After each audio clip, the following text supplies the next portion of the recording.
Brought to you by खाता book. इनका tomorrow होना हो लेकिन हिसाब टुडे हो सकता है। हाँ? कैसे? भाई खाता आउट करो, खाता बुक डाउनलोड करो, ये ऑटोमेटिकली हिसाब करे, उधारी वापस लाए फटाफट। भेज दिया उसको हिसाब। खाता बुक, बिजनेस हुआ इजी।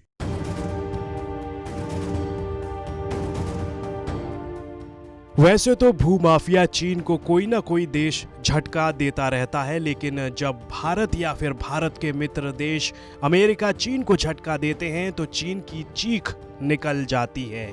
और इस बार भी ऐसा ही हुआ जब अमेरिका ने तिब्बत को लेकर ऐतिहासिक कदम उठाया।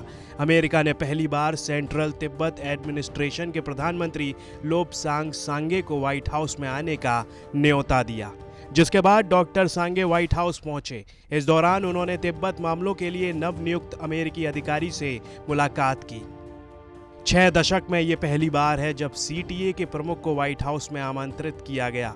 हालांकि तिब्बत को लेकर अमेरिका पर आंतरिक मामलों में दखल का आरोप लगा चुके चीन को अब तिब्बत की निर्वासित सरकार के मुखिया का एक और कदम नागवार गुजर सकता है, क्योंकि चीन खुद को दुनिया का सबसे शक्तिशाली देश समझता है और वो चाहता है कि तिब्बत अमेरिका में कभी ना बने।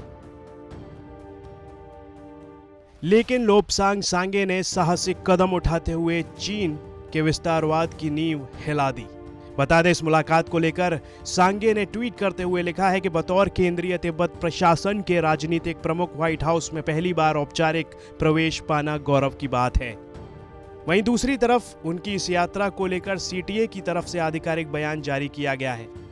बयान में कहा गया है कि डॉक्टर लोब्सांग सांगे की इस यात्रा से सीटीए की लोकतांत्रिक प्रणाली और उसके राजनीतिक प्रमुख दोनों को अहमियत मिलेगी। ये बैठक अभूतपूर्व थी। इससे अमेरिकी अधिकारियों के साथ सीटीए की भागीदारी को लेकर एक आशावादी माहौल तैयार होगा। हालांकि लोब्सांग सांगे की ये पहली मुलाकात नहीं है। साल 2011 में सीटीए के राष्ट्रपति बनने के बाद डॉक्टर सांगे पिछले 10 सालों में दर्जनों बार व्हाइट हाउस के अधिकारियों के साथ गुप्त मुलाकातें कर चुके हैं।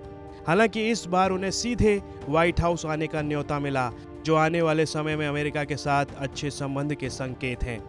तो वहीं इससे पहले इन दोनों की मुलाकात को लेकर किए गए सवाल पर चीनी विदेश मंत्रालय ने कहा था कि तिब्बत चीन का आंतरिक मसला है, इस पर किसी बाहरी को दखल नहीं देनी चाहिए। चीन ने डेस्ट्रो की नियुक्ति को लेकर भी अमेरिका पर चीन में अस्थिरता पैदा करने की कोशिश करने का आरोप लगाया था। फिलहाल तिब्बत के इस कदम से चीन की सिट्टी पिट्टी गुल हो गई है और शायद अब चीन को यह एहसास होने लगा है कि उसने भारत के साथ जो छल किया था उसका नतीजा अब धीरे धीरे उसके सामने आने लगा है। भारत ने चीन के विस्तारवाद नीति को दुनिया के सामने उजागर करके उसकी नींव हिला दी है, जिसके बाद चीन को ये तो समझ आ गया होगा कि भारत को छेड़ने का अंजाम बहुत बुरा होता है। ब्यूरो रिपोर्ट, भारत तक।